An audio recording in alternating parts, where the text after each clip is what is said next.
Hello, hello. Welcome to my first live stream of 2026. I hope you can hear me loud and clear. There is a little bit of a delay going through the live stream system for LinkedIn. It's about 30 seconds. So if you do write something in the comments, please just bear that in mind. But welcome. So the intent of this live stream is essentially to share some work that I'm doing in preparation for a session that I'm leading at Cranfield University on their Accident Analysis Techniques for Investigators course. So if you're interested in that course, I've included a link below where you can find out more information, and you can send Craig a message. I'm sure he'll appreciate hearing from you. But as I say, the intention today is to go through the accident investigation course for a particular accident that's going to be used as a core part of that week, that train at Cranfield. And I will be leading a session on one of the days where I'll be introducing STAMP and introducing CAST, and then we'll be working through the case study, building a control structure model together, answering any questions, and essentially giving that cohort some skills in using STAMP and CAST. So of course this live stream is the first of probably a couple, depending how long it takes to get through this investigation report. It is quite a large report, but I get the impression that this accident is relatively straightforward. So we should be able to get through that quite quickly. As I say, if you do have any questions or comments or anything like that, please stick them in the chat, and I will endeavour to get to them as we're moving forwards. And yeah, let's see how we get on. So let's have a look. So let's see if this works. Bear with me.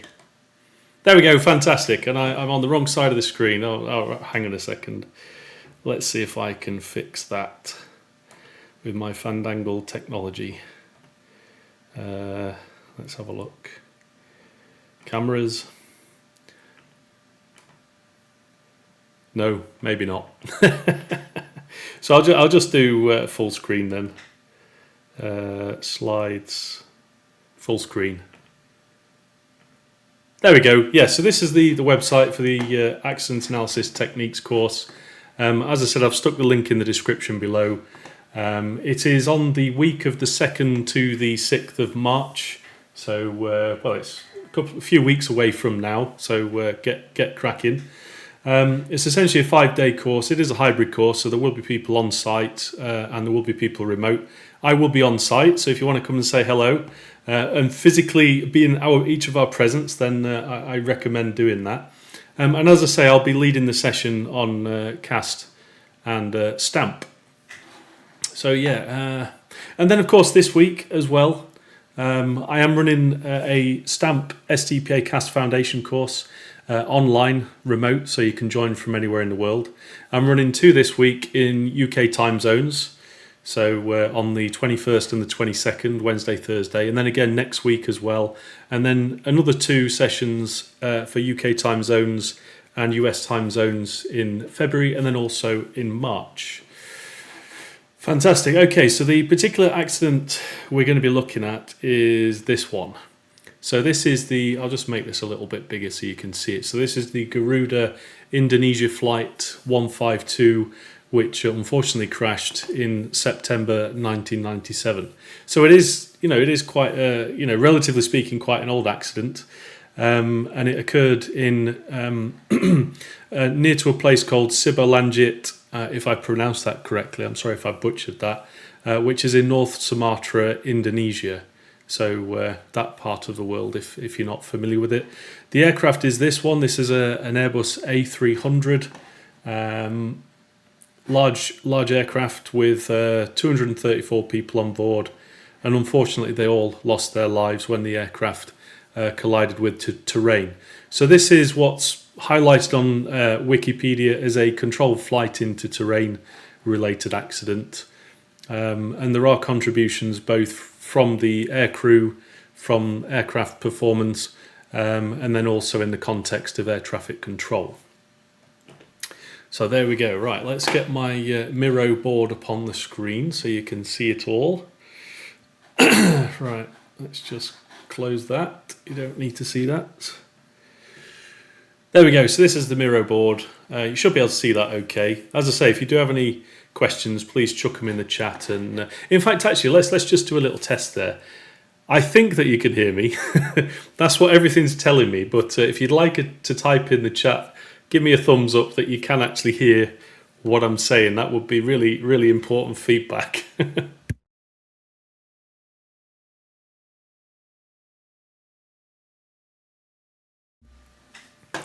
There we go. Okay, so this report is the National Transportation Safety Committee.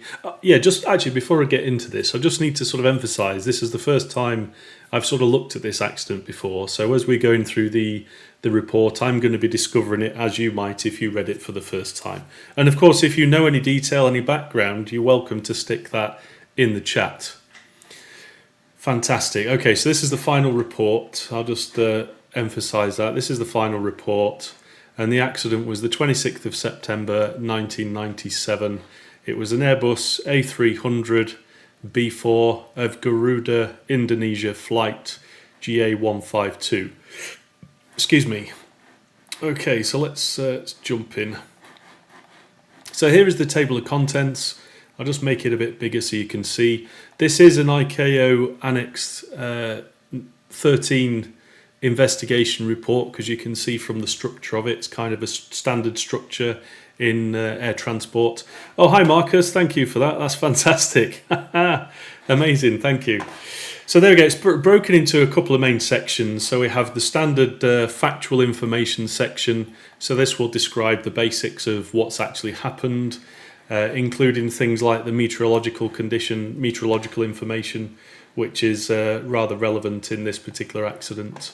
Information about communications, and then of course information about the wreckage and impact.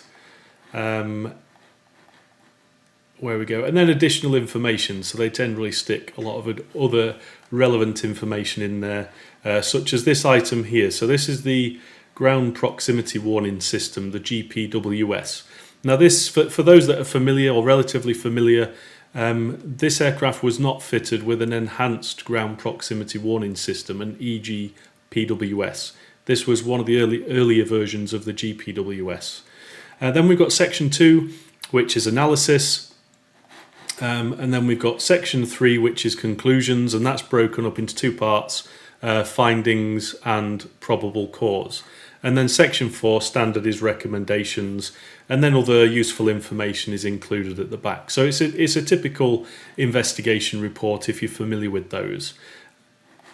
Okay, so let's have a look. So just before we begin, one of the things I find really helpful when I'm doing any kind of analysis using STAMP is I like to browse the glossary in the investigation report or in the technical reports, because quite often, with engineering, quite often key candidates for controllers or control actions may become apparent by reviewing the glossary list, the list of terms. So for example, we mentioned GPWS, ground proximity warning system. We know that's, well, I say we know, I've watched the video on the investigation and read some of the Wikipedia page, but it's given that it's a controlled flight into terrain related incident, it is implicated that GPWS might have some contribution in the control structure in there. So we highlight that. You'll notice there's a GPWC as well, a warning computer. That might be a candidate for inclusion in our control structure model. And then of course there'll be the pilots and the air traffic controllers. Perhaps there'll be a layer related to technology such as communications, and maybe even sensory feedback such as radar and things like that. Okay, so let's keep moving. So this is the introduction. So actually, let's just zoom out a second. Yeah, okay, so this is the entirety of the report, split into sections. I like using Miro in this way because for me personally, I'm quite a visual thinker. So once I've got the report out, as though it's on a big table in front of me, it helps me to remember where things are and, see what the overall flow of the report is. So you'll notice section 1 is pretty much always going to be the biggest in these kind of air accident investigation reports, because there's, that's the factual information. Section 2 is about the analysis, so that's where they do the analysis. And then, of course, conclusions and recommendations, they're generally quite small. So the intent of this live stream is I'm going to try and get through as much of this as I can in the next hour or so, with the intention that I'll then do another live stream, in a couple of days' time, maybe Friday, and keep going through it until it's done. And then you've got the benefit of being familiar with the investigation report and also, the sort of thought behind how you might do a stamp-based analysis. And of course, how we go about building a control structure from scratch. So yeah, I'm hoping it's going to be useful for you. Certainly the people that are going on the course, if you're watching this and you're going to go on the course, it might be an idea to pause this and watch it after the course so that you're not cheating. So yeah, if you are going to go, don't cheat. Anyway, here we go. Right, introduction. So synopsis. On the 26th of September 1997, the Garuda flight GA152 departed from, and I'm going to butcher these words, I'm sorry, Soekarno-Hatta International Airport in Jakarta at 04:41 UTC and an estimated time of arrival at 06:41. So it's about a two-hour flight, and I don't know what the UTC plus number is. It's probably about plus 12, something like that, maybe, I'm guessing. So these are not local times, these are UTC times. There we go.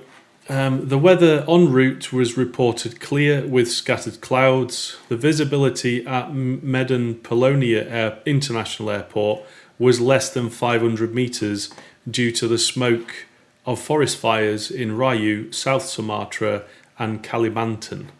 So that's an important aspect that I want to sort of highlight there. So let's do that, because this is an environmental aspect. Visibility, there we go, fantastic. Okay, so approaching Polonia International Airport, Medan, the aircraft followed the instructions of Medan approach. So this item here, this is certainly a candidate for inclusion in our control structure model. So what I'm going to do is I'm going to create a nice fresh box like this, and I'm going to call it Medan approach control. There we go. Let's make it look relatively approachable. And it's based on local radar vectoring guidance. So there's some guidance. Just seconds before impact, the flight crew became aware that they were below the assigned altitude of 2,000 feet. So that language for a moment, just think about when we're using stamp, should I say? Sorry, it's been a long day. When we're using stamp, one of the core concepts is a controller in a control loop, and I like to refer to that as a jigsaw piece. And it is part of an overall control structure, which you could call the jigsaw puzzle.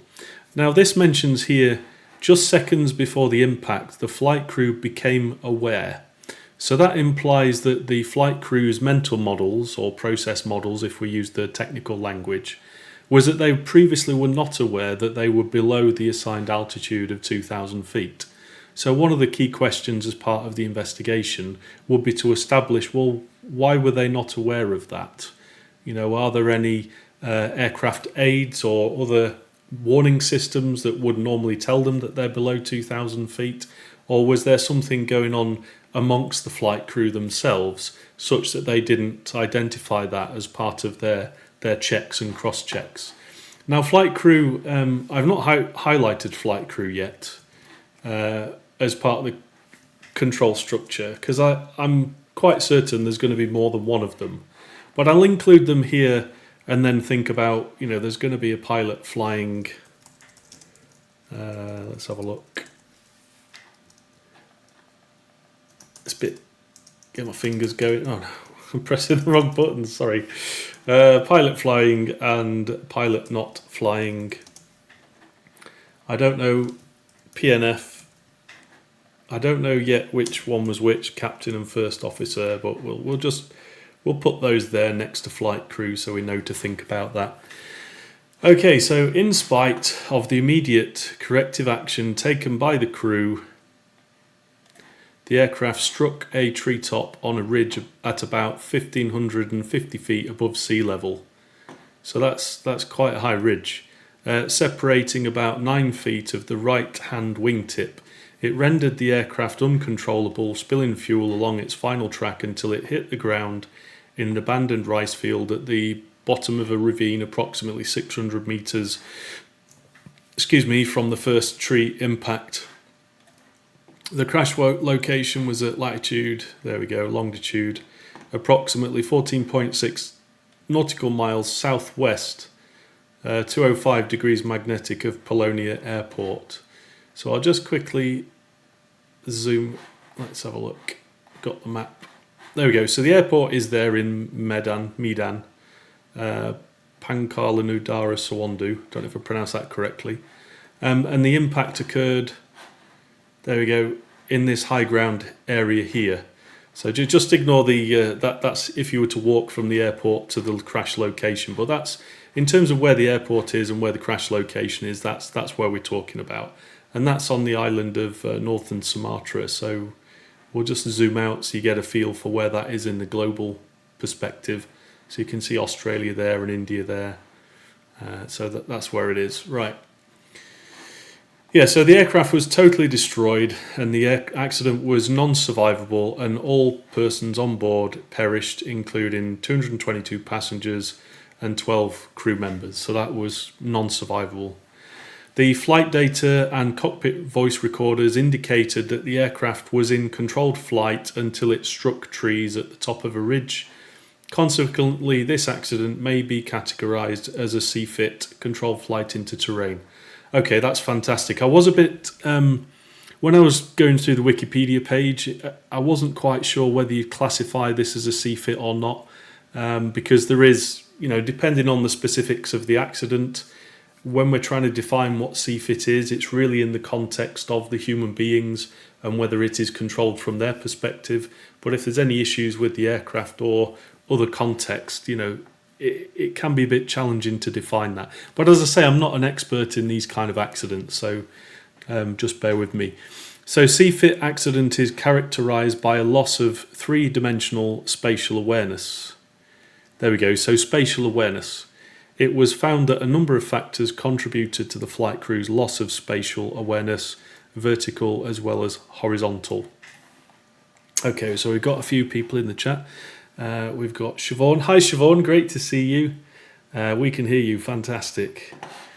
Investigation process. So the Aircraft Accident Investigation Commission, now the National Transportation Safety Committee, was notified within hours after the occurrence happened, and a team of 7 investigators, including the investigator in charge, were assigned.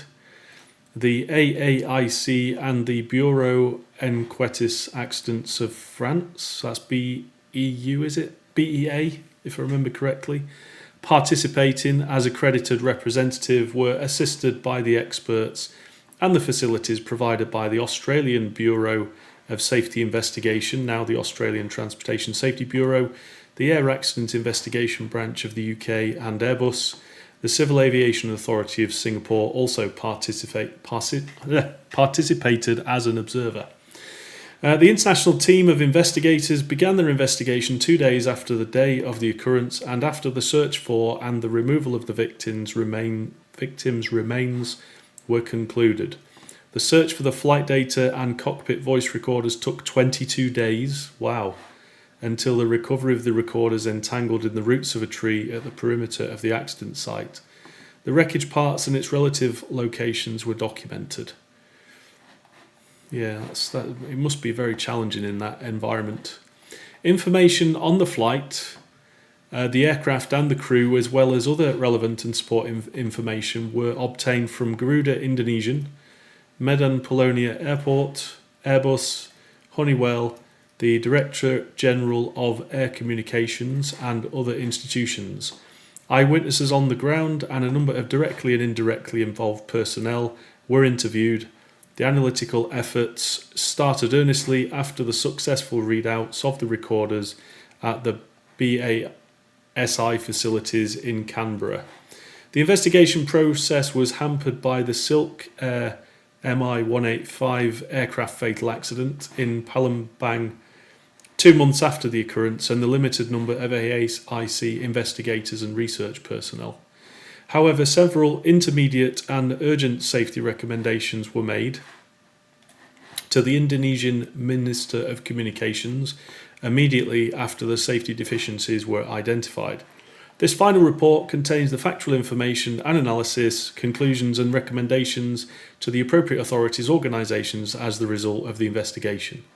Fantastic. Okay, so that's good. Have we got any more comments? We've got some people watching. Hello from wherever you are around the world. Happy New Year, if it's too late to say that. Okay, so factual information then. So history of the flight. Now, one of the things just to emphasise before we get into this is when you're doing your investigation or when you're practising yourself, such as going through an investigation report like this, there are some key things that you need to think about when you're doing a stamp-based analysis. So one of those clearly is the timeline. So what is the timeline, the sequence of events? Now that's something that you know is not strictly part of doing a stamp-based analysis or a cast analysis, but it is certainly something that helps you as the investigator, you as the analyst, to try and make sense of the information. So I always recommend when you get chance, when you've got information, try and put it on a timeline so that you get a clear model of time in your mind and the sequence of events. So the 26th of September 1997, the Garuda Indonesian flight GA152, tail number PK-GAI, Airbus A300 B4, departed from the Jakarta Soekarno-Hatta International Airport at 0441 UTC. The aircraft was on a regular scheduled passengers flight to Polonia International Airport of Medan, North Sumatra, with an estimated time of arrival of 6:41, so it's about 2 hours. Flight GA152 was flying under instrument flight rules during daylight. So IFR. Instrument flight rules. Before the flight crew reported to Garuda Indonesia Flight Operations Office, so there we go, to receive flight briefings, including NOTAMs, weather conditions, forecast en route, at destination and alternate airports, as well as the flight plan. The NOTAM stated that the MDN VOR was overdue for maintenance and advised to use the facility with caution.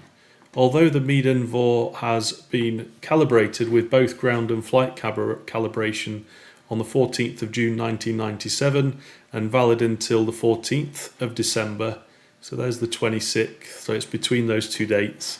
The use of Medan VOR was classified as restricted due to radial course alignment at 270 degrees radial. Now, I'm not an expert in aircraft navigation or navigation systems, and I'm trying to remember what VOR is. I could use Google. Shall I use Google? Is that cheating? Come on, Simon, it's been a long day. There we go. Oh yeah, VHF omnidirectional range. There we go. Yeah, so it's an installation at or near the airfield that allows for radio navigation, supports radio navigation. I won't go into too much detail about that, but it's essentially restricted. There are some issues with it. At the time of flight planning, the visibility from Medan T4, 26 September 1997, was 1,000 metres in smoke. The dispatcher, they might be relevant in the control structure, I don't know, we'll just mark them off anyway, stated that he received information through the company channel that the actual visibility at Medan was 400 metres in smoke, so that's quite a difference. So that will be an interesting sort of question. Why was it reporting differently to the reality of the situation? Why was it not updated? Which was below the minimum required visibility for runway 05 ILS of 800 metres. Okay, I mean that's quite important. Let's have a look. So at 06:12:51, so it departed at 04:41. At 06, let's just use a different colour. Getting too many lines already, having a great time. There we go, right, green. So 04:41, 06:41. GA requested a descend clearance to Medan control. Sorry if I'm butchering that. Cleared the aircraft to descend to flight level 150, flight level 15,000 feet. On passing 15,000 feet, GA152 was informed that the aircraft was in radar contact, a distance of 43 nautical miles from MDN VOR DME. The crew was then instructed to descend to 3,000 feet. So just as a reminder, when we're doing any kind of stamp-based analysis, what we're looking for is the controllers in the control structure, how they interact with each other, and then also the particular control actions that they provide.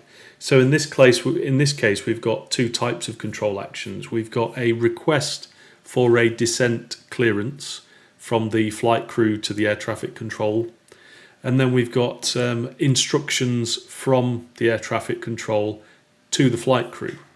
So there we've got a request there, and we've got an instruction to descend to 3,000 feet for a landing on runway 05. So you'll notice here that this is runway 05 here, but there was reports of actual visibility of 400 meters in smoke. So that's just an interesting sort of overlap there. And to reduce the speed to 220 knots, so that's reduce the speeds to allow Burek flight BO 683 to take off from runway 23 at 06:20:47. So the airport's got other aircraft operating, as you would expect. GA152 requested a speed of 250 knots below 10,000 feet, which was approved. At 06:27:12, Medan approach instructed GA152 to maintain altitude on heading to Medan VOR. GA152 confirmed this instruction at 06:27. So that's maintain altitude. Okay, at 06:27:50, Medan approach transmitted an instruction. Mer Party 152 turn left heading 240 vectoring for intercept ILS runway 05 from the right side, traffic now rolling. There was no response by any aircraft to this transmission. Okay, and then a minute later, or not a minute later, 15 or so seconds later, Medan approach inquired, Indonesia 152, do you read? GA152 asked the ATC to repeat the message. At 06:28:13, Medan approach instructed GA152 to turn left heading 240235, now vectoring for intercept ILS runway 05. This instruction was acknowledged by GA152. So there's a turn left heading there. Turn left heading there. And then there's this intercept ILS runway 05 from the right. Intercept from the right side.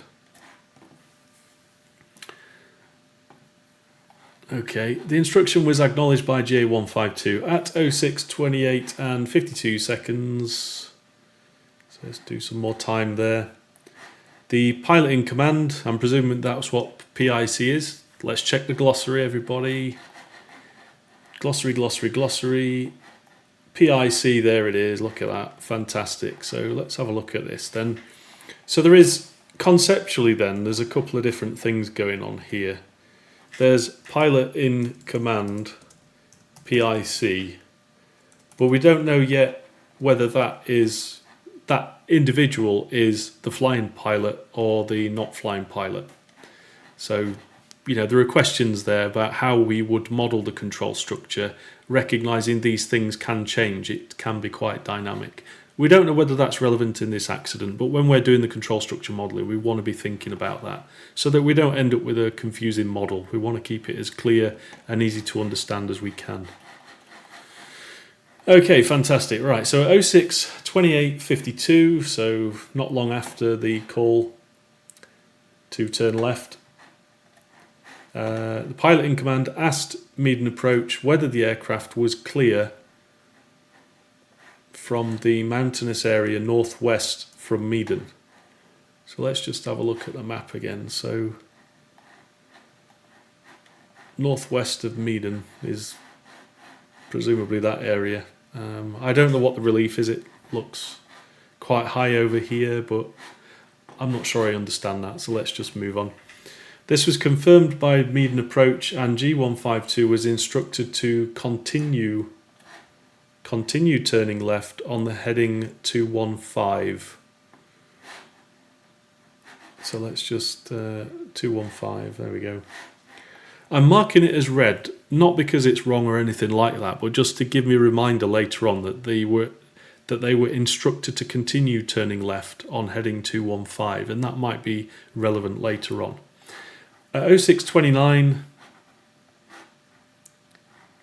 GA152, was instructed to descend 2,000 feet.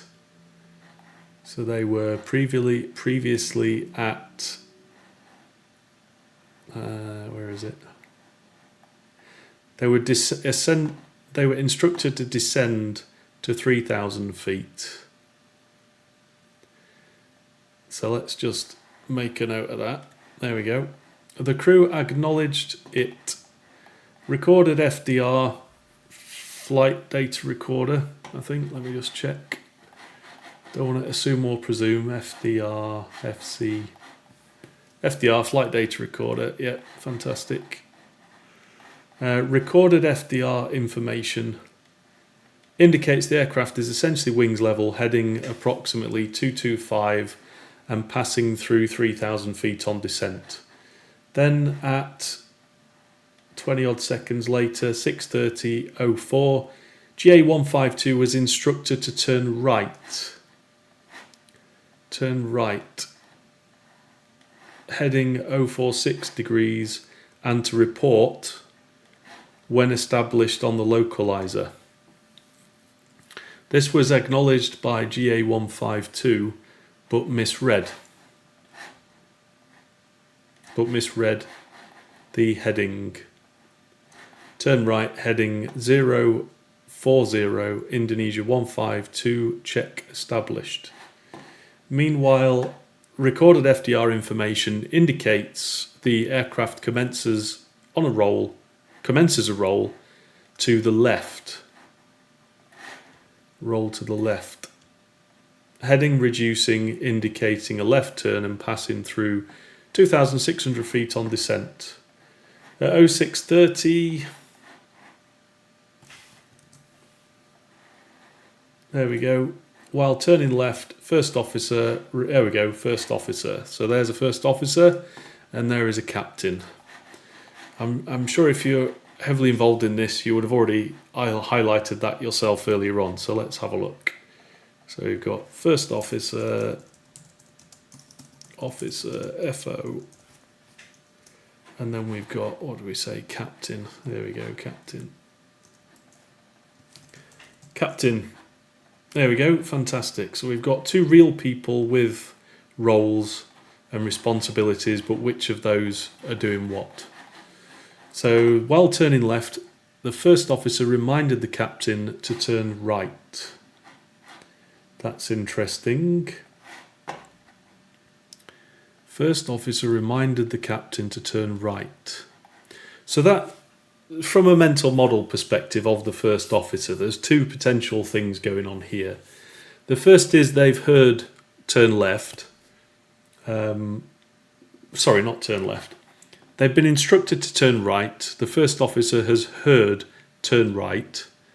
And then they've either recognised that they're starting to turn left and then have, reminded the captain, or they've reminded the captain to turn right anyway as per instruction. So there may be some conscious thought behind it. There may not be conscious thought behind it. We can't, drill into people's heads and understand what's going on. We've only got the information from the voice cockpit voice recorder and the flight flight data recorder. 2 seconds later, GA152 queried, made an approach, whether the turn is to the left or to the right. Fantastic. There we go. So they're querying it. Onto heading 046 degrees. At 0639, median approach replied, turning right, sir. So that's confirmed this bit, turning right, which was acknowledged by GA152. FDR data shows the aircraft began to roll wings level. So that's interesting. So that's good. So they've sort of dialing out that left turn. At 0630, 51 seconds, median approach asked whether GA152 was making a left turn or a right turn. So the mental model of the controller is they recognise there's something not quite right here, especially because it's been queried. Now they're asking for more information. Recorded flight data recorder information indicates the aircraft was wings level and rolling to the right. Okay, so they're reversing the turn, heading approximately 135 magnetic, I presume that is, and increasing at 2,035 feet pressure altitude on descent. GA responded, we are turning right now. Okay. At 0631.05, median approach instructed GA152 to continue turning left. Okay, that's interesting. Even though they were already turning right. Recorded FDR information showed at this point the aircraft had passed the assigned 2,000 feet altitude and continued descending. Okay, that's not good. GA152 replied, confirmed turning left. We are starting. Hang on a second. Confirmed turning left. We are starting to turn right now. So they've been told to continue turning left. They confirm, apparently, they're going to turn left, but we are starting to turn right now. Which, yeah, okay. During the interview, the controller stated that it was around this time that he recognised the aircraft went below the required altitude. Recorded flight data recorder information indicates the aircraft reduced roll to the right, and from 24.3 to 10.2 degrees, and then rolled right to right again. Right again. While heading was increasing, indicated a right turn was being maintained, and the aircraft continued descending. At 0631.32, so less than 30 seconds, the sound of tree impact is recorded. Oh dear me. The elevation of the initial impact with the trees was at about 1550 feet above sea level. The final impact on the bottom of a ravine, approximately 600 metres from the first tree impact, destroyed the aircraft, and 234 people on board of the aircraft perished. There were no ground casualties. Yeah, so what's that? 0631, 0627, 0612. So one of the things I always sort of emphasise about this kind of thing, is 0612.51 to 0631.32. It's not a very long time before everything's fine, and then it's complete and utter devastation. Things go south very quickly. Okay, so injuries, we don't need to go into that. Damage to the aircraft, I don't think we really need to go into that. I don't think it's really relevant based on the description. Other damage, not really relevant. Personal information, flight crew, pilot in command, co-pilot. Yeah, let's have a look at that then. So, personal information. Just draw a line across there. The Indonesian Directorate General of Air Communications, properly certified the pilot in command and the co-pilot. So again, from a control structure perspective, is it really going to be relevant? I'm not sure it is, but let's stick it in anyway. Let's make a note of it. So we've got the Indonesian Directorate General of Air Communications, DGAC, Indonesian Director General of Air Communications. So they will provide a control action of some description to the pilots. There we go. And that interaction will be, let's have a look, certification, pilot certification. So testing or training, and then pilot certified or not certified, no longer certified, notification to the airline of some description. Does that make sense? This might not be relevant, but I'm capturing it now because it might, highlight some interesting questions we might want to think about if we were doing the investigation. Let's make that a straight one. There we go. Let's move that down there. I will move this around and tidy it up later, so please don't get too worried about the model. There we go. Right, so we've got a pilot and we've got a co-pilot. So let's move. Let's move that and that. Oh, why is it doing that? Let's move that over there. There we go. Right. So we've got a captain and we've got a first officer. And it says pilot in command and the co-pilot. So I'm taking it that pilot in command is the captain and the co-pilot is the first officer. Co-pilot. There we go. So that means then I think what it's hinting at is the captain was the pilot flying, pilot in command, and the co-pilot was not flying, was the first officer. There we go. Fantastic. All right, let's go back over here then. So the pilot in command had a valid airline transport pilot license, as you'd expect. And the co-pilot also had a valid commercial pilot license. Both were in the possession of current first-class medical certificates. DGAC records showed that neither had been involved in accidents, incidents or enforcement actions. Crew training qualifications for the pilot in command and co-pilot were conducted at Garuda Aviation Training Facility in Jakarta. Consisted of ground school and simulator sessions. Crew routes training. So crew training was conducted in line operations within Garuda designated route structure. A number of flights on certain routes had been conducted and the pilots were qualified to fly the route structure. So there's all sort of personal information. Let's have a look. So pilot in command, co-pilot, date of birth October 55, 56. So they're sort of similar in age.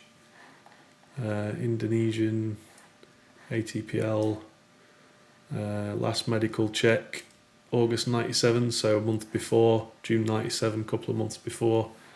Ratings, Airbus A300, yeah, fantastic. First class, medical certificate, first class, yeah, okay. Aeronautical experience, so 12,000 hours with 700 hours on type, or 800 hours on type almost, 709 hours plus train hours. So quite a big difference there in experience, but 700 hours is still quite a few hours. Last 24 hours, 0 hours, yeah, okay. Last 7 days, 16 hours, 30, yeah, okay. Last line check, January, October 96. Last proficiency check, June 97. Instrument rating check, June 97, September 97, so a week or 2 weeks before. Okay, pilot in command had served as co-pilot on the A300 B4 from March 1982 until June 1988. He held a valid rating as pilot in command on the A300-600 since January 1993 until the time of the occurrence. Pilot in command had conducted 20 hours 35 minutes line training and received route qualification check for 3 days afterward with a satisfactory result as pilot in command. Before joining the 300 B4 fleet, pilot in command held A300-600 rating, which still required him to have qualification training before he could operate as an A300 B4 flight crew. The pilot in command underwent modified short and type qualification training for A300 B4. Okay, so that's, passed. Okay. Co-pilot, before acquiring a rating for the Airbus A300-B4, the co-pilot had served as a flight engineer on the DC-10 and 747 types from 1976 till June 2026. Co-pilot underwent standard type qualification training for A300-B4. Okay. Yeah. Okay. So ATC personnel.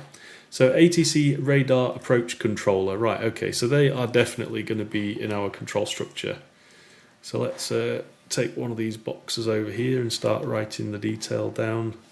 So ATC radar approach controller. Okay, so male, 55, married, training, junior ATC, senior ATC, ATC supervisor. So obviously an experienced person. Radar rating 1985, CNS ATM 96, work experience, ATC. So that's quite a few years at Medan. 85, 97, 12 years. Last performance check March 97, last medical check May 96. The approach controller on duty at the time of the incident was trained according to DCAC approved training program. He held valid certificates for senior ATC license and radar controller ratings. To maintain his ratings current, he underwent performance checks every 6 months. His medical check was overdue. I thought that was a bit of a long time, should be performed manually. So there's a question there, might be relevant, maybe not relevant to this accident, from an overall safety management system question.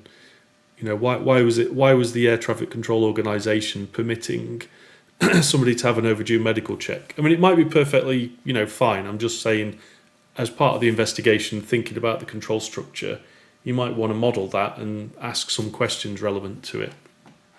I'll just have a quick drink. Just bear with me a second. As I say, if there's any questions, please stick it in the chat. Give me some abuse.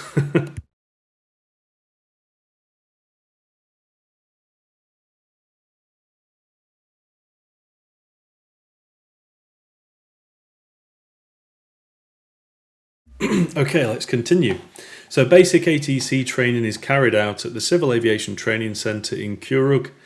There was no training facility at operational sites in which ATC controllers can review, maintain and update their capabilities in providing air traffic services. At the time of the accident, he was assigned as watch supervisor. So that might be relevant. That might be relevant. Watch supervisor. So that suggests that they might have other air traffic controllers to look after. So they're, from a control structure perspective, they're a candidate in the control structure for controlling this particular aircraft, but they might also be a candidate for controlling other aircraft, which earlier on there was another aircraft which was getting ready to set off. But this is an approach controller, so they might not be involved directly with launching the departure of aircraft. But if they're a watch supervisor, maybe in the control room, they may have other controllers around them that they can talk to either directly or via telephones or hand signals or whatever. We don't know the layout of this control centre. He was also assigned as approach controller during the morning shift. Oh, there we go then. So yeah, he has got two roles.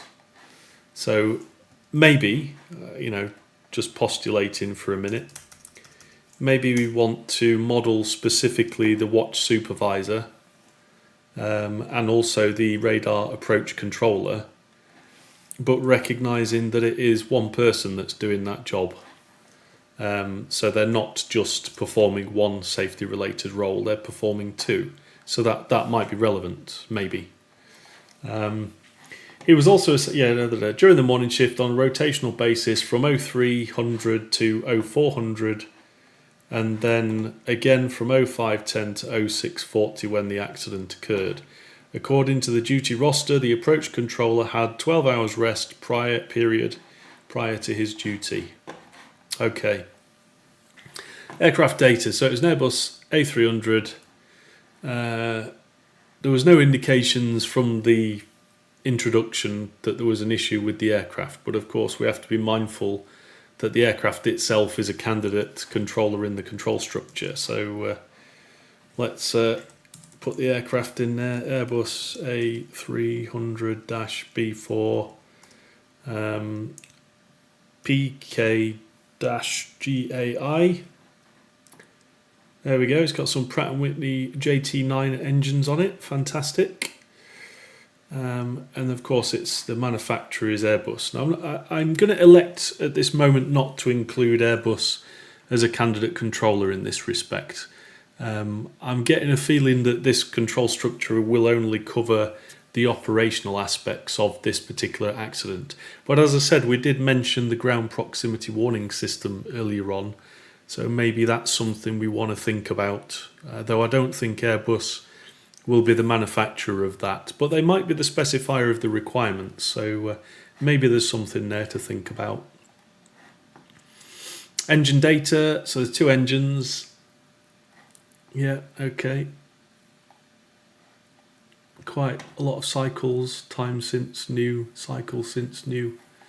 Maintenance data, total airframe hours until 25th September 1997, 27,000 hours, 16,500 cycles. Last inspection check, A6. Last C check. Last heavy maintenance check. Next heavy maintenance hours. Maintenance documents showed that there were a relative large number of pilot reports within the last 12 months prior to the accident. There were 164 reported problems related to the automatic flight system during the period of October 96 to September 97, and 78 reported problems on the air conditioning system. Reported complaints on the automatic flight system were mostly on the autopilot, flight director, ATS, what's ATS? I can't remember. ATS, come on, Si, you should remember this. ATS, air traffic services. What relevance has that got to the aircraft systems? Okay. Pitch control, TCC and FCC. So FCC is probably flight control computers. TCC thrust control computer. Right, hang on, FCC. Where is it? FCC flight control computer. Right. Okay. So maybe there is some interest in aircraft related stuff to this. That they may not necessarily relate directly to this accident, but they might be exacerbating factors, if that's a word. There was no reported autopilot problem within the last 5 days of the aircraft's operation. Yeah. So October 96 to September 97, so that's about, 11 months, shall we say, 12 months. So that's, how many is that? 164 flight related, and then 78 air conditioning system. Okay. According to the MSI, the maintenance procedures for the GPW's ground proximity warning system consisted of an operational check and a functional check, which is in line with the Airbus maintenance planning document. Both functional operational tests check the audio channel, of the GPWS. The operational check was performed on the last C check and last A check. The functional check should have been performed during the C check. During the course of the investigation, it could not be verified why the functional check was performed during the last C check. Okay, so this, just to sort of give you a feel, so when we're going through this report, clearly we're reading it from back to front to get the knowledge, get the information. But of course, when we're reading this information, the investigation branch, whoever they are, they will have written this factual information in the information section up front, and they'll be providing information that is relevant and what they discuss in the analysis section. So of course we're kind of reading part of the picture, and I'm trying to read into it and read between the lines, and maybe it's explained later on. But I'll just go back. Someone's mentioned Marcos. Thanks, Marcus. Marcus says, was it not auto throttle system ATS? Possibly, yeah, possibly. Auto throttle, yeah, possibly. I don't know. It's not listed in the glossary as that. And again, maybe the glossary is incorrect. It's not a. Oh, there it is. Yeah. Yes, there we go. It's got sharp eyes. It's been a long day for me. I might stop now, go to sleep. Yeah. So auto throttle system, not air traffic services. It shows you're awake and paying attention, which is fantastic. Thank you. Right, okay, so let's go back over here then. Where were we? Aircraft data, that's where we were. Okay. So according to the MSI, I can't remember what MSI is, it's not what I think it is. Where is it? MSI. Maintenance specification item, there we go. And what was the other thing that was mentioned? The maintenance planning document. Yeah, okay, all the checks. Okay, so this is about the checking of the GPWS and whether it's working correctly or not. And it could not be verified whether the functional check was performed during the last C check. So that might be just the availability of information. But again, it's an important learning point. If you're doing an investigation and you find these things as part of your investigation, you might want to consider having a separate control structure model to explore those particular aspects, because it might indicate it was just one issue with this one aircraft, or it might indicate that there are issues with maintenance that might not affect just this, but a broader thread. And so those issues might not affect this accident, but they could be related to other potential future accidents. According to the aircraft manufacturer, the functional test arises from the SIL 34035 and not the maintenance review board. This test has been implemented further to a failure of GPWC, so that's ground proximity warning computer, which inhibited all warnings, visual and audio, without detection by the byte. So byte is the built-in test, if I remember correctly. No, bit, Simon, that's bit built-in test. What's byte? Byte is slightly different, and it's not in the list. Okay, byte. Built-in test. Let's have a go with Google. It's a bit cheeky. Avionics, and I can't spell avionics. Built-in test equipment. Okay, fantastic. So that's missing from the acronym list. Anyway, where were we? So we talked about the aircraft, which is here. So according to the manufacturer, the functional tests arrived from SIL 34035. I don't know what SIL 34035 is, unless that's a particular aircraft analysis. And again, SIL's not listed in there. I mean, in safety cases, SIL is safety integrity level, but I'm not sure that this acronym relates to that, because typically the concept of SIL in civil air transport is referred to as DAL, development assurance level, and I'm not sure that that's the same thing. Again, I'm just reading between the lines here, just trying to get a feel for it. This test is no more needed after application of Service Bulletin 340121, which was not applied on PKGAI. Okay.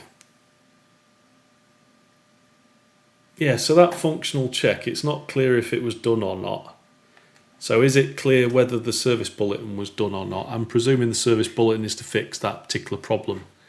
I mean, that's a pretty serious, if there's a failure mode or dangerous success mode, GPWC, ground proximity warning computer. Yeah, if there is a failure mode or an issue with the ground proximity warning computer that can lead to, where is it? Inhibiting all warnings, visual and audio. I mean, that's quite an important failure mode in the design of your, the reason the ground proximity warning system exists is to provide warnings, visual and audio. And if it's not doing that, that's quite a significant, design question. So yeah, some people chatting. We've got Marcus. Hi, Marcus again. Was it not aircraft throttle? Yeah, yeah, thank you.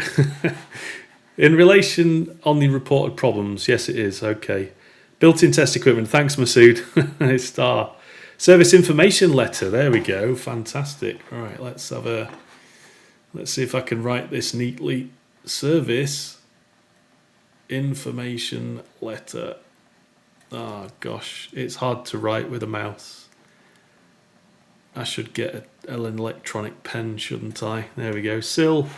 Built-in test equipment was not required because aircraft was pre-service bulletin. Thanks, Masood. Appreciate that. Okay, so GPWS, ground proximity warning system. The aircraft was equipped with a GPWS, fantastic. And it's a Mark II GPWS from Allied Single Signal Commercial Aviation Systems. The activation of the GPWS is dependent on airspeed, barometric altitude, rad altitude, height above ground level, flap position and gear position. Okay, so if we were... I'll do this quickly, actually. Let's have a look. Let's just grab one of these. No, don't do that. Do this, right. GPWS, right. Let's have a look at this. So if we're going to build a control structure very quickly for the GPWS, ground proximity warning system, GPWS. And I can't spell ground or system today. There we go. So... yeah, and we need some arrows. So let's have an arrow. Let's get a nice new arrow. Put it there.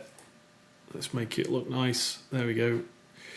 Ground proximity warning system. So the control actions, or if you want to have an argument about is it a control action or is it a feedback, is essentially providing the visual and oral warnings. Warning, visual warning, oral warning. There we go. Let's make it like that. Let's make it a bit smaller. So there we go. Fantastic. So we've got a ground proximity warning system, and it is supposed to provide, in its context, not in the context of the aircraft and its the flight crew, but in the context as if we were the manufacturer, if we were Allied Signal and we were doing our safety assessment of the GPWS to be fitted to this aircraft. We would look at it like this. So we've got control actions of the GPWS is to provide the visual and, there we go, visual and oral warning outputs during any of the following conditions. So we've got, actually before I talk about that, let me just finish what I was doing. Stand by, there we go. So let me take this arrow. I'm going to steal it because it's got the same format. It's always nice to have consistent formatting. Right, there we go. So it's the activation of the GPWS is dependent on airspeed, barometric altitude, radio altitude. So that's above ground level. Flap position. And then gear position. There we go. So let's just make a note of that. There we go. Let's just move that to the side a little. Oh. There we go. That's all right, isn't it? That makes sense. Everyone can see that. So we've got some control actions. We've got some feedback. So the control algorithm or the decision making logic of the GPWS is based on we need to provide the visual warnings and or the oral warnings, and they are based upon the process model or beliefs which are related to airspeed, barometric altitude, radio altitude, flap position. So I've got that, haven't I? So I've done airspeed, barometric altitude, radio altitude, flap position and gear position. So 3, 4, 5 elements, perfect. The GPWS provides both oral and visual warnings during any of the following conditions. Okay, so this section is now describing the logic of that, the control algorithm, should I say.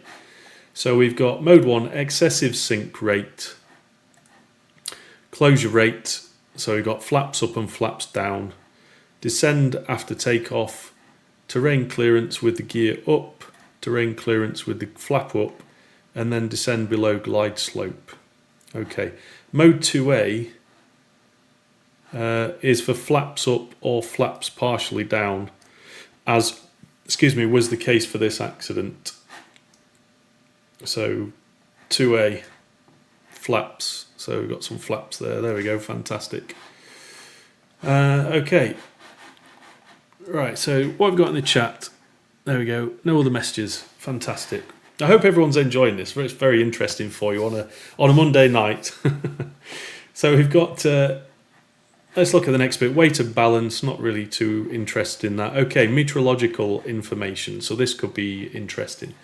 During the summer or dry season of 97, smoke from forest fires in South Sumatra and Kalimantan severely reduced surface visibility over a wide area of North Sumatra, including the Medan area. The Met report at the time of the accident stated the surface visibility was 500 metres. Medan area was reported covered with smoke and stratocumulus clouds. Cloud base was 1,500 feet. So that's relevant. With visibility between 400 and 500 metres. No rainfall was reported for the area in the immediate area at the time of the accident. Surface winds were 0 to 5 knots in a northwesterly direction. No data or information were available of the local weather conditions at the crash site. Okay, yeah, fair enough. The weather report, which was based on airport data, is assumed to be approximately the same as the conditions in the vicinity of the crash site. Now, just a little sort of idea there. Maybe there's a recommendation hiding in there, that those that respond to a crash site as part of their training to deal with something like that, stick a little line in there. You know, when you're writing your notes as to what's happened, please log, you know, the weather information, visibility information, if possible. I mean, they may already do that. I'm just, you know, giving you some ideas, things to think about. Marcus says, awesome. Thanks, Marcus. I really appreciate that. There we go. So the weather, yeah, we said that. The actual weather conditions at the time of the accident were as follows. So smoke, smoke, smoke, very smoky, calm, calm, calm, visibility low, QNH, QFE, okay, temperature 30 degrees, so it's quite warm. I wonder if that had an impact on the performance of the engines at that location. Maybe they didn't get as much engine power as they would like because of the high temperatures. Just bear with me a second. Sorry, I just had a thought about engine performance and the thrust control system. Anyway, we'll come back to that.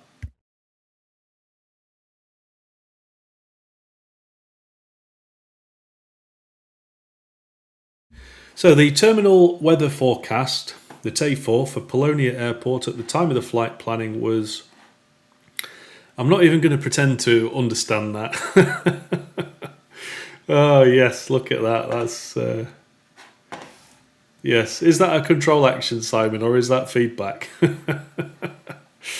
Anyway, TAFOR Polonia Airport at the time of the accident was that. There is some differences. I can't really say what those differences mean. So if anybody knows what that means in the chat, please, you're welcome to say something. Not essential. Aids to navigation. Okay, so there we go. Navigation stuff. So this might be relevant.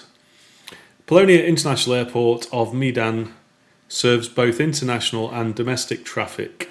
Okay, so it must be quite an important airport with lots of facilities, assuming. The NDB, non-directional beacon, power 3 kilowatts, identification on, in operation since 1985 and in normal operations. The VHF omnidirectional range, VOR, co-located with the NDB with the distance measurement equipment in normal operation, 100 watts. Identification MDN operational since 1986.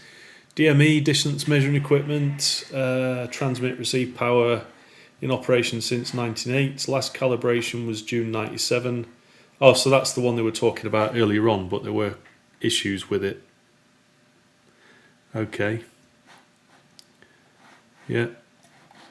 Okay, ILS, Instrument Landing System, identification IMDN, was reported operating in normal conditions. Last calibration was done June 97. The system consisted of the following components: localizer, glide path, middle marker, outer marker. Radar system, okay, this is interesting. I think I am going to create a control structure candidate controller for that, because I think that might be relevant, because the question is what is the mental model, the process model of the air traffic controller? You know, did they understand where the aircraft was and which directions it was turning? And to be able to do that, they're going to need some kind of feedback, which in this case is via the form of a radar system. Oh dear, I didn't mean to do that. There we go, radar system. For those really pedantic readers, I should maybe put radar system. You know you are. I'm the same. There we go. At the time of the accident, the radar system at Polonia Airport, Medan, consisted of a primary radar system, a Thompson CSF model, blah blah, and supplemented by a secondary surveillance radar. So I'm going to put them both on there. I might need to, if it's relevant later on, I might need to expand that into 2 radar systems to recognise that there might be difference in performance between the two, and it might help to emphasise that in the control structure model. But at this moment, I'm just going to leave it as one block to represent 2 radar systems. Where is it? Where's the pen gone? There we go. So we've got a primary radar system and we've got a secondary surveillance radar system. So, which provides the call sign, speed and altitude of an appropriately equipped aircraft. Pardon me. So let's just move that down a bit. Let's put another arrow there just to sort of emphasize it. So this radar will collect SSR, collects call sign, speed, altitude. Why does it always do that? There we go. Dash SSR, speed, dash SSR, altitude. There we go. And I've put the arrow at the top because I'm implying that that information is provided to the air traffic controller. Yeah, okay. So the GA152 aircraft was equipped as such, and the information was available for the controller reference until approximately the last half minute of the flight. Interesting. Until approximately the last half minute of the flight. So this was either broken there or broken there. We don't know yet, but that's interesting. I'm not sure whether it would make any difference to the outcome of the accident or whether it directly contributed to the accident. I don't think it did, but it's just interesting that that wasn't available. The radar updated at 12-second interval, 5 RPM, and there was no radar recording equipment available at Polonia Airport. Now that's interesting because being able to replay the radar for this kind of accident would be really helpful, because then you would know for certain what the aircraft track was. And maybe the track was recorded on the flight flight data recorder so it can be recreated. But it would be interesting to know what the view of the air traffic controller was. And it does mention here 12-second interval. I mean, that's, you know, quite a large long interval in terms of updates on the screen for an airport. I don't know if that would be different now, but that's 12 seconds is quite a lot in terms of airport control. Okay, therefore, all radar information referred to in this report was based on the controller's operational notes, flight progress strips, logbook, and memory, the controller himself and others on duty at the time. Yeah, I mean that's not ideal. There's a recommendation there, I think, maybe. They need better radar, and they need radar recording and replay equipment, maybe, for an airport that handles international and national flights. Okay, let's have a look. The Meaden radar display was a Thompson CSF Aircat 200. So I'm going to type that in there and see if there's a picture of it. Thompson CSF Aircat 200.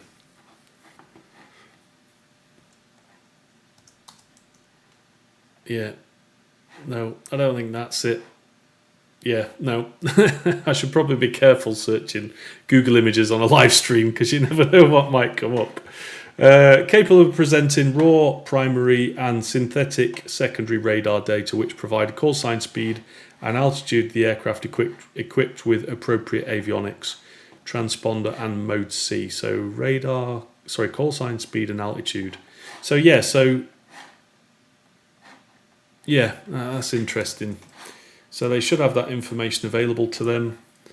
Fantastic. The system was capable of presenting 5 video maps, so approach and localizer footprint, terminal area, air control center east, air control center west, and mosaic. I'm assuming that's what ACC is.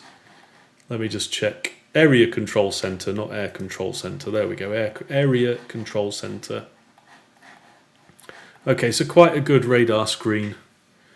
Quite a good display, should I say, radar display. Provision of radar services by Meaden ATC began in 1983 and published through NOTAM Class 2.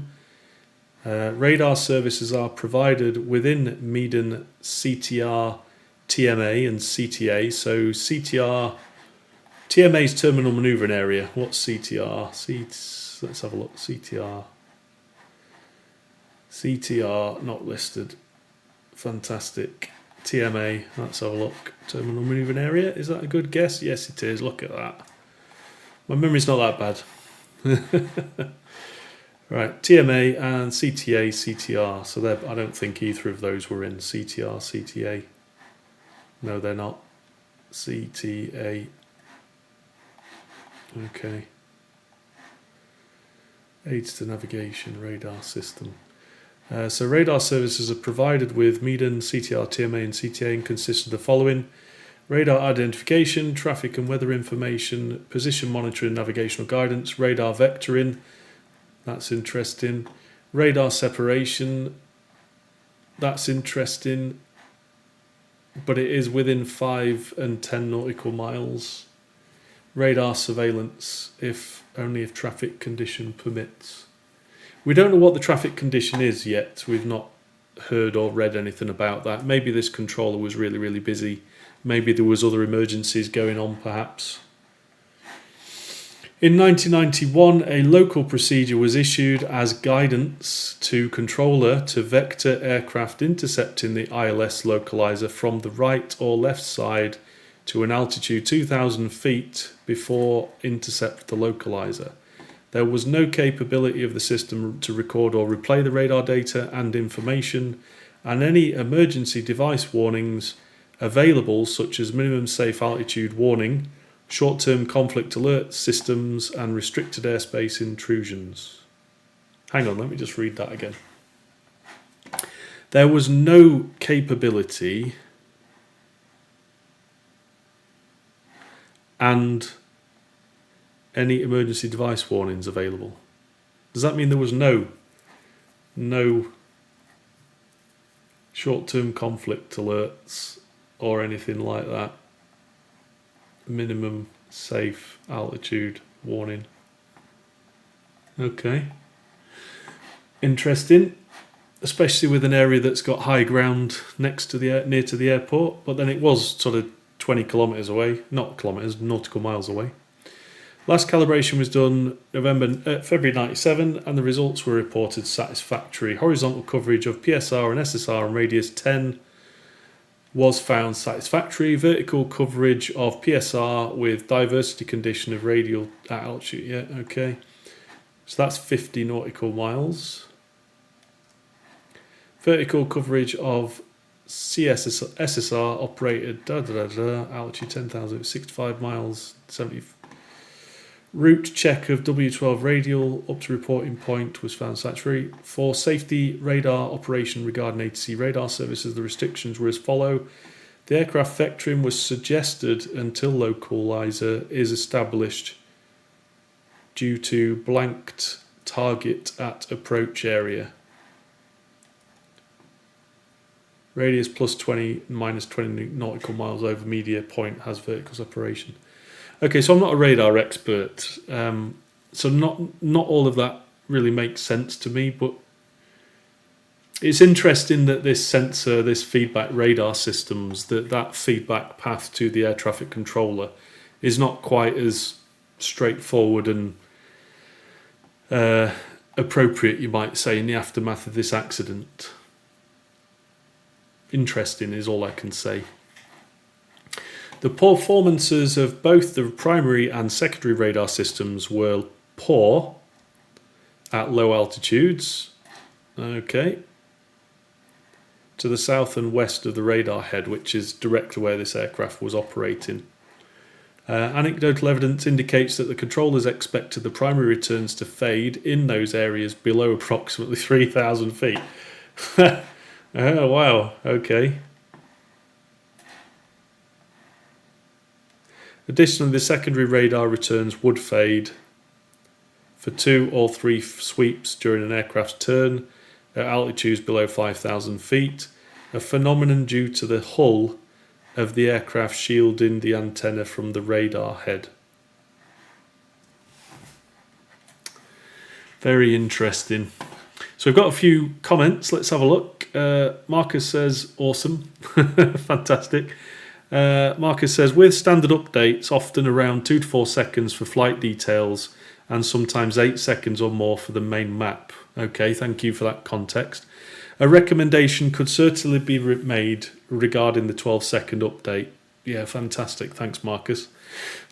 Okay, the air traffic control shift log stated that the radar was only in fair condition on the day of the occurrence, and evidence from other controllers on duty that day indicating that failure did occur at the time of the accident. Oh, dearie me. The SSR at Medan is also known to give occasional false altitude readings, and this situation apparently had led the controllers to accept that an altitude indication different... Oh my giddy aunt. Wow, interesting.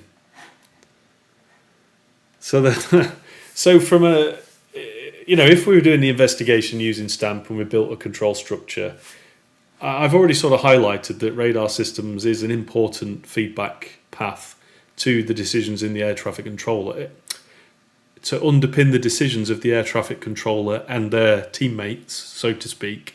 But also, what is the control structure for the radar systems and their performance, and how that feeds around the management organisation that are in charge of the air traffic controllers, but also making sure that the radar systems are appropriate for the context. And if they knew these issues existed, which it sounds like they did, then what did they do about it? Why was this situation in their mind acceptable? Who signed on the dotted line to say, hey, yeah, we know this is a bit, questionable, but it's okay. What was the justification behind that? Now, of course, we're second guessing because we've not read the rest of the report, so that's probably where it's going to be discussed. But yeah, let's keep moving forward. So Localizer footprint map shown in figure 1 was displayed on the radar screen for controller reference and showed an area within which the controller may assign 2,000 feet while radar vectoring an aircraft for final approach. From the available map, it was indicated that the highest obstacle within the coverage of the localizer footprint was 900 feet. Incoming traffic from east for runway 05 shall be vectored through East Gate and initial descend altitude of at least 3,000 feet before entering the gate at 2,000 feet.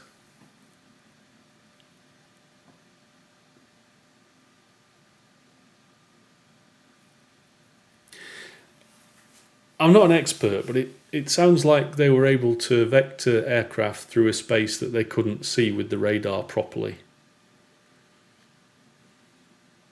I mean, it may not be a big deal if you've got good visibility in the aircraft, the aircrew can see what's going on, but this was in ILS conditions, essentially.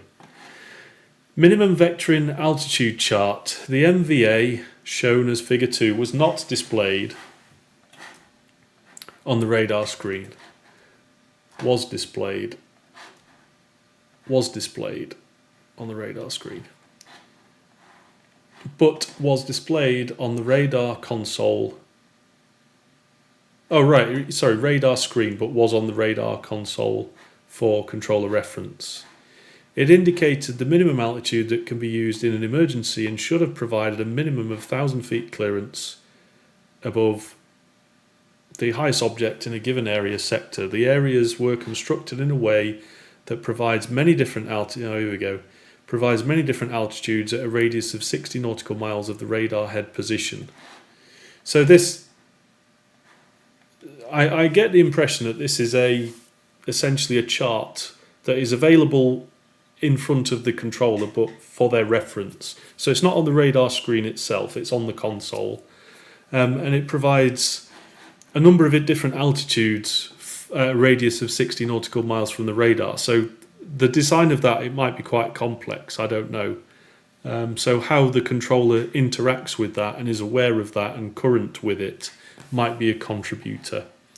Okay, so we've got, let's have a look. We've got another, we've got quite a few more pages. Well, I think looking at the clock, it's like 7:30 my time. So what I'll do is I'll finish this bit about comms and aerodrome information. We'll have a quick look at some of the pictures in the figures and then we'll call it an evening, and then I'll reschedule another time when we can get together again and we can have a great time. So, excuse me, right, communications, let's just have a drink.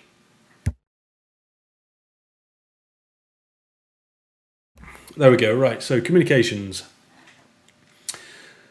Polonia AI port, a bit ahead of its time, provided the following communication facilities. So we've got AMS. What's AMS? Can't remember. Let's have a look. AMS, Aeronautical Mobile Service. Not sure I understand what that means.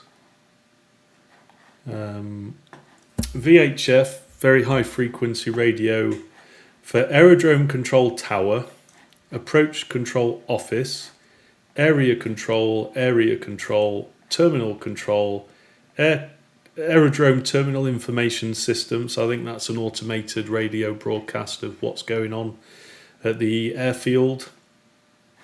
And then another, not sure what that is, that radar frequency, is it? RDARA. RDARA. Don't know what that is. No idea. Don't know what that is at all. Where were we? There we go. So we've got lots of... So what I'm going to do now is I'm going to steal this and this, and I'm going to put it over here. And I'm going to put RF comms systems, and we've got aerodrome control. In fact, actually, I should probably put it in a separate box, shouldn't I, just for convenience. I don't know if this is going to be relevant. I'm just including it to sort of get the creative juices flowing. So aerodrome control tower, and that's 118.1. And then we've got, of course, you're offline. We'll try to reconnect in 1 second. Thanks, Miro. Aerodrome control approach control office. So what's that? 119.7. Let's make that smaller. There we go. And then we've got area control east.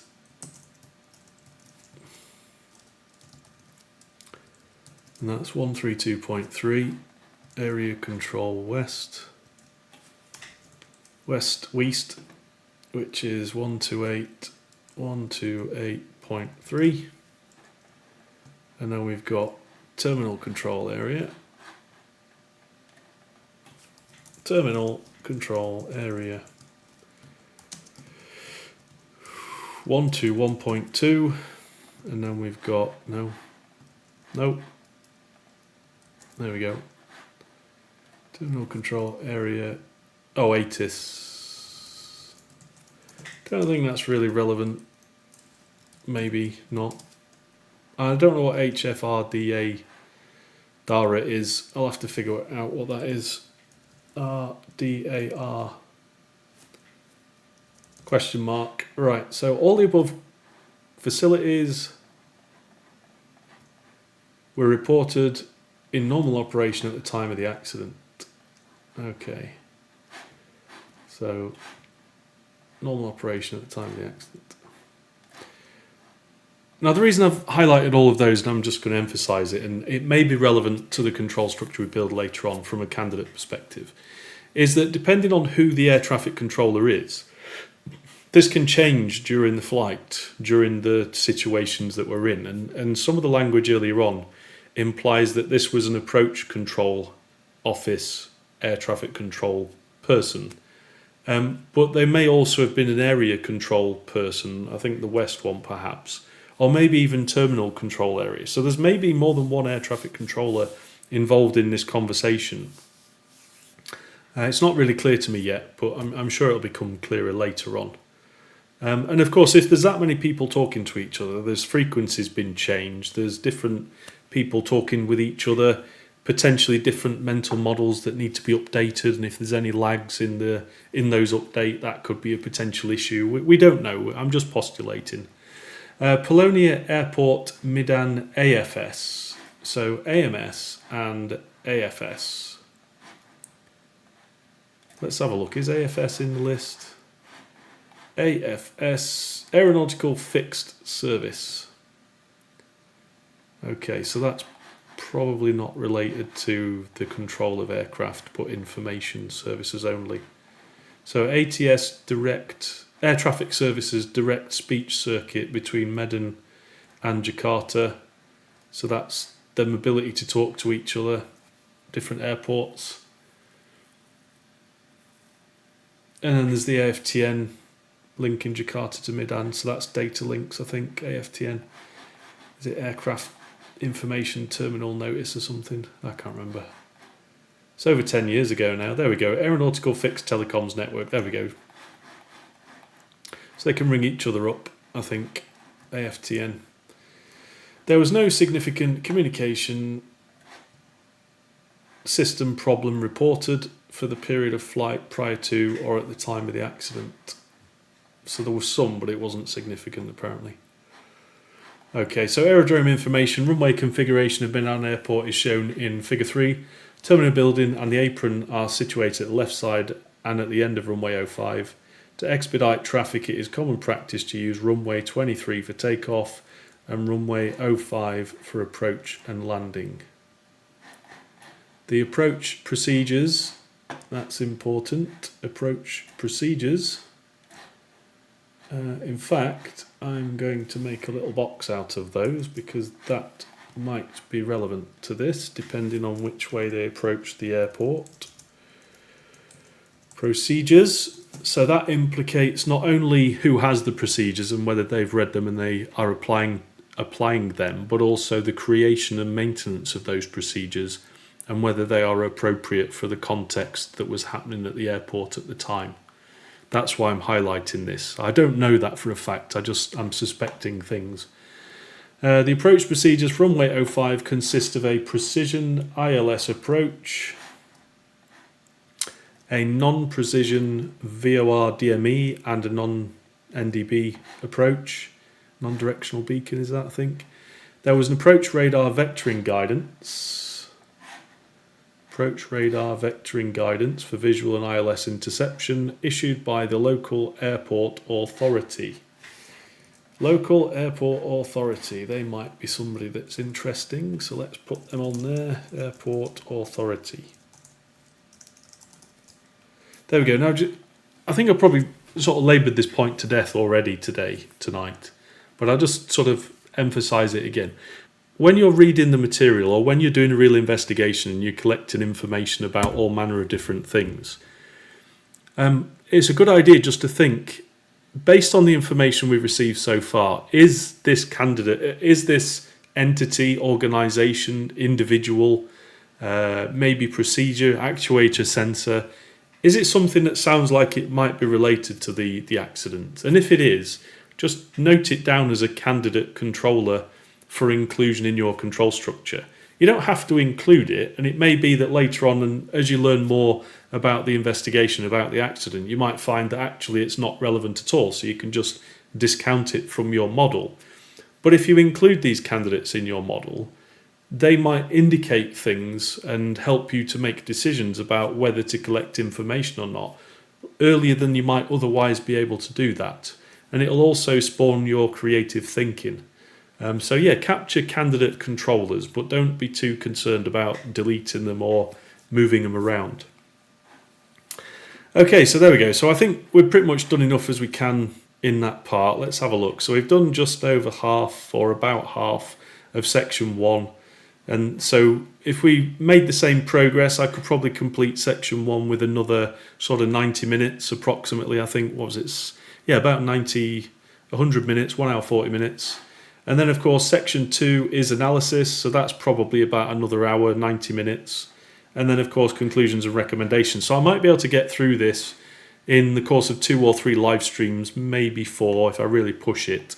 So what I'll do is I'll have a think about organising another one of these for either this week or next week, with a view to get through this and get it finished. And of course, if you've got any questions, you're welcome to reach out to me directly, send me a message on LinkedIn, or you can visit my website and send me a message via my website. That'd be good. And just before I wrap up then, we'll just quickly have a look at some of these nice pictures, or, well, I say nice, I say that very facetiously. So there we go, there's a localizer footprint chart, vectoring area at Polonia control zone. So there's the runway, there's the VOR DME, and then of course these are the gates that they were talking about. So we've got a west gate and an east gate. Oh, there we go, so that is the minimum vectoring altitude chart that is on the controller's workstation but not represented on the screen. So these are the different altitudes that they can clear aircraft down to. And then there we go, this is the standard airport chart. So it's quite 9,514 feet, 2,900 metres long. Yeah, so 05 is this way, so approaching and landing, and then 23 is taking off. And there's another one that shows the approaches.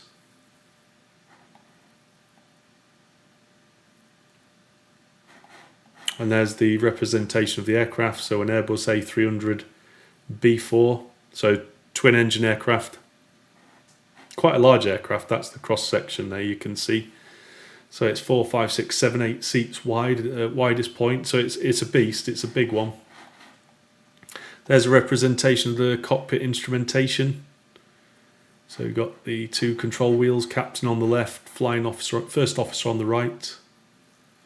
Then we've got the ATS, so that's the, I think Marcus said it was the automatic thrust system, ATS. Yeah, aircraft throttle system, ATS.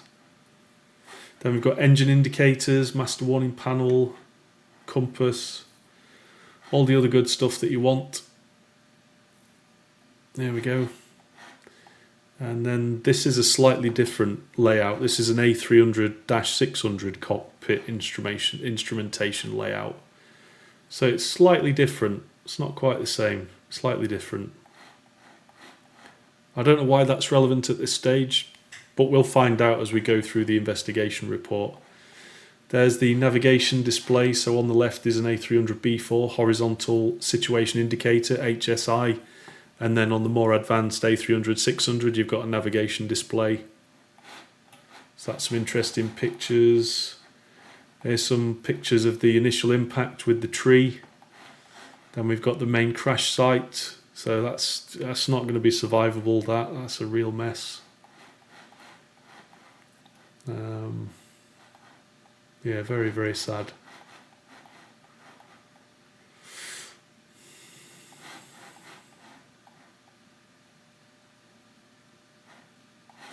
Yeah. And this is the right hand wingtip fairing and leading edge structure. The left hand low speed aileron. So there's the aileron actuators.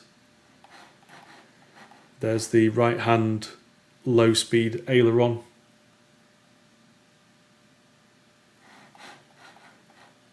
And then we've got the engine, one of the engines. That's a mess, wow.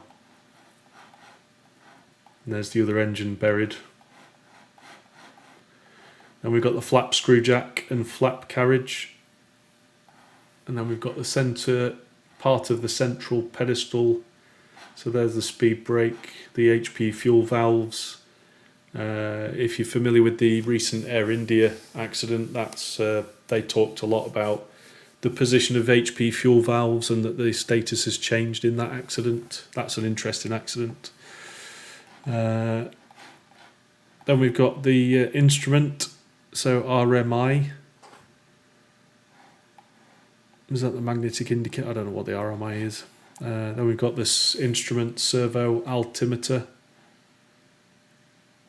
So 1,650 feet. Okay, and then we've got seat numbers. Yeah, I'm not sure we need to go into that. Why is my computer not working? Come on, what's wrong with it? Stand by. Oh, come on. Don't crash on me now. I think I'm working Miro too hard, that's what it is. Right, let's just refresh that page. See if it wakes up. Just bear with me a second, technical difficulties. Miro. Miro. There we go. It's back. Large screen, there we go. So we've just been looking at that. Let's move over here, have a look. Yeah, I think I'm working it too hard, that's what it is. Oh no, it's working now. There we go, so pressure, altitude versus time. When it lets me zoom in, come on Miro. Come on. I've got far more complicated Miro boards than this one. Oh, I think we're gonna have to give it call it an evening. I think we've broken Miro. We've worn it out.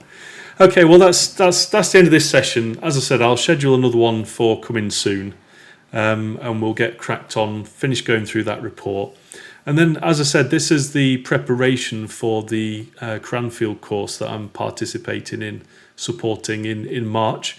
If you haven't already registered for that and you're interested, I have included a link below. Please get in touch with Craig and ask him any questions. Tell him I sent you. And then, of course, if you want some Stamp Foundation training in STPA, hazard analysis and cast actions analysis, I am running 2 sessions in UK, Europe time zones this week, Wednesday, Thursday. you're welcome to visit my website for more details. So I'll just quickly flash that up on screen. So if you visit Whiteley-Safety.co.uk, I'll stick that in the chat. There we go. If you fancy getting some foundation training, click the link, choose a date that works for you. There is, as I said, there's UK and US time zones. Pick a session that suits you, and I'll look forward to welcoming you onto the course. But yeah, that's it for this evening. Thank you very much for watching. Thanks for your attention, and I'll see you in the next session. Take care.